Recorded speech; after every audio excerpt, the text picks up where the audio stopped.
All right, guys, thank y'all for being here. I'm Lieutenant Governor Robinson. Surrounded by a great group of legislators here. We're all here for one single solitary purpose.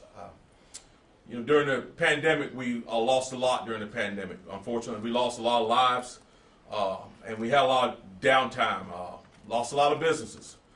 But through the grace of God, we were able to get some fantastic vaccines out there, and the pandemic seems to be diminishing a great deal. We've come out of it, and we can come out of it a lot stronger. The thing we got to do now is we got to get our folks back to work.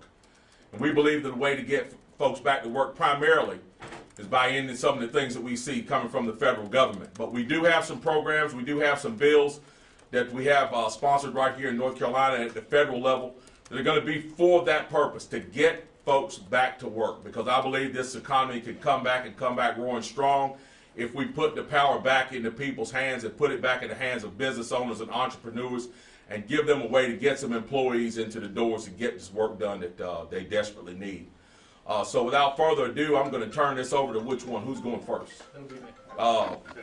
Senator Chuck Edwards. He's going to come up and talk to you about a bill we got in North Carolina. All right. Well, thank you, Lieutenant Governor. I certainly appreciate your support and the fact that we have the esteemed Congressman Bud here with us today to talk about the importance in re-employing North Carolina. I hear in my district constantly from employers and from all over the state that while masks are coming off, capacities are going up, our economy is poised for a recovery, we have a stagnant system that is not allowing employers to hire the workforce that they need. Many folks will tell you, many folks believe that it's the federal assistance, so many stimulus packages that are preventing people from going back to work. And we all know that there's a place and there's a time for a good, solid unemployment program. And I believe that we have seen that happen in the United States when so many businesses were asked to close. But now it's time to get back to work. We have an economy just waiting to break open. 24 other states have already found a simple way of encouraging folks to get back to work, and that's by no longer accepting the federal stimulus. Our governor has given me no indication that that's a possibility in North Carolina, and so I and many of my other Senate colleagues are proposing a plan today on the Senate floor that is a rewrite of House Bill 128. And that proposal is that we would take from the very $300 a week stimulus fund that is going to fuel folks to stay at home right now, a $1,500 bonus if they come back to work within the next 30 days, and an $800 bonus if they were to come back to work in the next 60 days. It would also add a little bit of texture to the whole work search process where someone on unemployment that can work, that is able to work and can find a job, goes out, they ask employers for a job, and then they would be required to actually attend interviews, drug tests, job assessments, and that sort of thing. And then we would call upon the Department of Employment Security to audit a number of those plans. And let's face it, humans are a creature of habit. And we've created a habit now for 14 months that many folks can just simply get by. And it's easier to not work than it is to work. I know that a lot of folks are going to look at this bill and see it as something that is sought to just help employers. And while it is important to help our employers and get our economy back on track for all of our sake, I believe that there's a lot in here for someone that is unemployed, and that is to change a habit. I believe it's important that we get folks in the habit now of going through the activities that are required to get a job, because September 6th is not that far away when the federal stimulus ends. And it would be a travesty for folks to continue to receive unemployment and the federal stimulus and then see September 6th come around and not know how they would be providing for their family. I believe this bill is good for the economy, it's good for employers, and it's good for the workforce too. I certainly appreciate the support of the two fine gentlemen that are here with me, in addition to all the Senate colleagues that are helping me work on this bill. And now I'd like to introduce to you Congressman Ted Budd. Congressman. Thank you, Senator. So, Senator, thank you for your leadership on this bill. Lieutenant Governor Robinson, thank you for your leadership and encouraging those to get back into the workforce.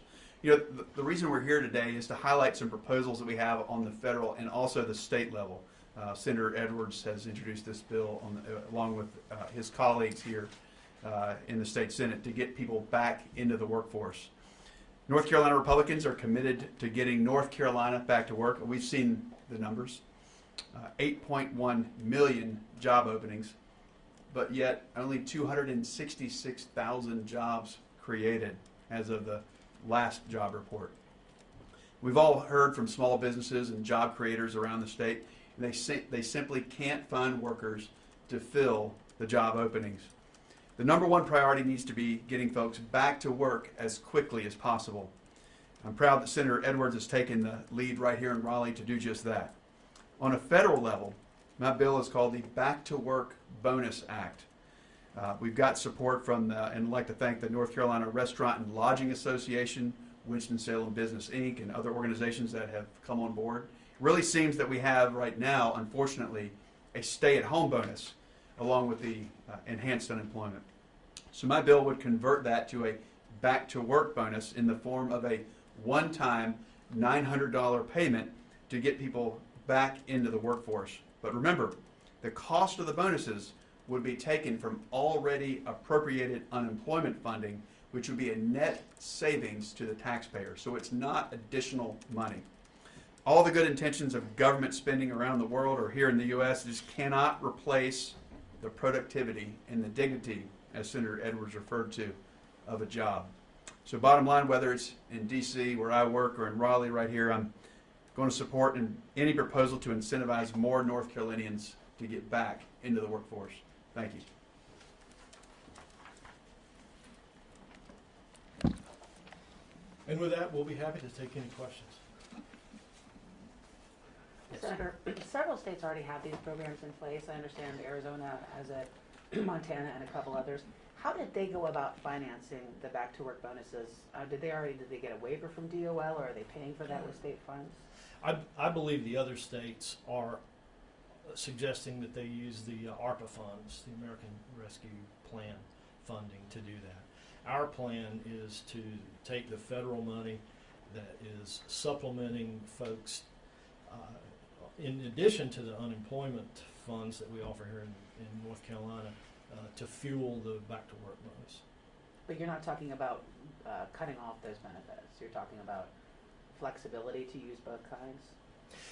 That's exactly right. The great thing about this plan is no one would get cut off if there really was a reason that they need to be on unemployment, but we would be offering an incentive for folks to go ahead and go back to work sooner rather than later, that ultimately are going to rejoin the workforce anyway. Question. Go ahead. Sorry. Quick question for Congressman Budd. So just to be clear, your proposal, it's one time 900. Now, does that come with a deadline like the state version does? I don't believe it has a deadline in there. I'll have to look at the text of the bill to see if there is. But what this does is it takes, again, from already appropriated money. And you referred to different governors, of course, Montana, I believe Florida. Again, you actually get a net increase by getting people into the workforce because, again, there's payroll taxes, right, that begin to be restarted. And that's when they're unemployed. That doesn't happen. Now, also, I'll add, in my federal bill, there are provisions for those who actually have COVID themselves or are caring for somebody with COVID. So there are provisions for legitimate enhanced unemployment benefits to continue. Unlike here at the state level, you're working as a minority party in both chambers. What's been the response from the other side of the aisle? Have you been able to get any buy-in on that side? We always reach across the aisle for things like this. So far, no co-sponsors, but we're going to continue to ask for co-sponsors from the other side. Congressman, so just to make clear, your plan for those who don't take the bonus, the extended benefits would end? They would, right? Remember, they have their existing benefits, right? But there's an incentive for them to stay home. For instance, I get on a telephone town hall recently, a lady says she makes $10 per hour, $400 per week. She pays $200 in child care, so that's half of her income. So in that discussion, my question is, look, there's 8.1 million job opportunities out there. Of course, not all of them for her, but there's a lot of ways for her to earn more than $10 per hour. And we understand the hardship that people have had, but there's nothing to replace the dignity of actual work and improving oneself to earn more opportunities. There's so many opportunities out there. When you look at, for instance, for a line chef, $400 bonuses, $1,000 bonuses, plus $13, $14, $20 an hour in some cases. So people can earn a lot more and get on the economic rung by being in the workforce, on the economic ladder, I should say. What's the response to the suggestion that this shows a need to raise minimum wage rather than just one-time bonuses? I'll let everyone else answer, but I would say, look, this is if where minimum wage is right now, it's actually of no effect because the market has pushed demand for labor so high that there's very few people that are actually receiving minimum wage. They're already above it. So I would say it's become, it's not moot, but I would say it's actually happened. People are making above minimum wage. There is no $15 legislation that's passed, but people are, if they push hard enough in the workforce, even those with entry-level skills are able to make that kind of money or close to it. Yeah, thank you, Congressman Budd. I'd also like to add to that I've talked to many employers in the state that are paying far, far above minimum wage. I've had manufacturers call me and say, Senator, I'm offering $22 an hour and $25 an hour, and I just can't find the workforce that I need.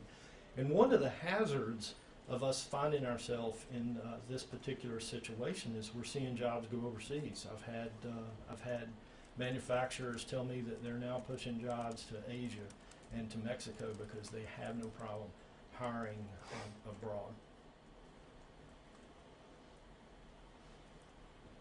And with the timing of this, why not sooner? And also, what's the confidence level right now in getting Congress to act on this?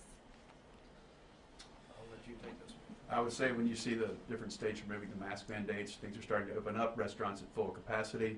I would say now we really need the labor more than ever. So I would say with the economy wanting to go, there's an intrinsic demand in the economy. People are wanting to, you see the increase of travel, there's more pressure on restaurants and lodging, and it's very hard. You're seeing those at the ownership and the management level, I mean, working at very entry level.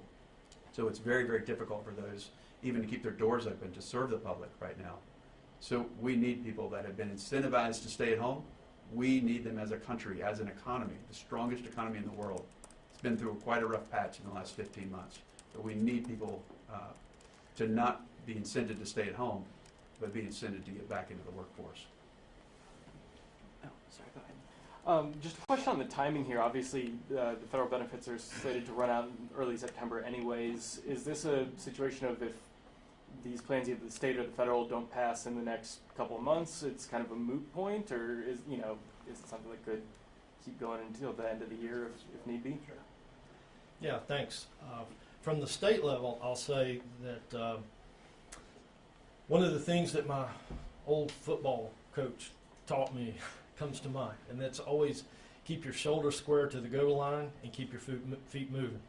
And the goal line here is for us to get people back to work as quick as we can. And we're keeping our feet moving and keeping this bill alive and continuing to move it as rapidly as we can because there is a sense of urgency here. We just crossed Memorial Day. Our economy is poised to skyrocket, particularly in the restaurant and tourism industry. So there is a sense of urgency. Just a quick follow-up, actually for you, Senator, if that's okay.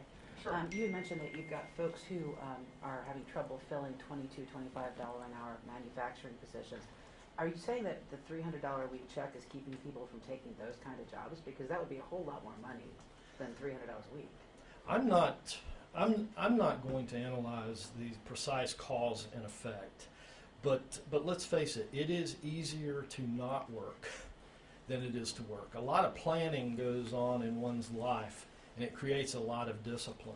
And while it may not be a dollar for dollar exchange to work, I believe there is a percentage of the population that's gotten comfortable and gotten out of the habit of looking for a job. And I think comfort level really is an important thing here, because there are a lot of jobs that people left that are no longer there. And it's going to take something to energize them, to encourage them to go look for a job elsewhere. And I believe this bill does exactly that. One of the things I would add at a federal level to that is you're seeing, because you have so many entry-level positions that are open and missing, of course, 8.1 million, you're seeing the work requirements in those jobs. I mean, a lot of people here are business owners and friends and colleagues. There is a management exhaustion. So when you're talking $23 an hour jobs, you're getting into that management level at some point. But there is an exhaustion at every level because there's so much demand. I mean, especially restaurants, especially lodging, but other businesses as well. So the pain is felt all throughout these organizations.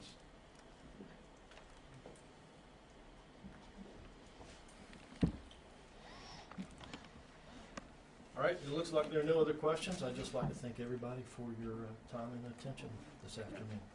Watch us on the Senate floor. Let's see how far this goes. Thank you all.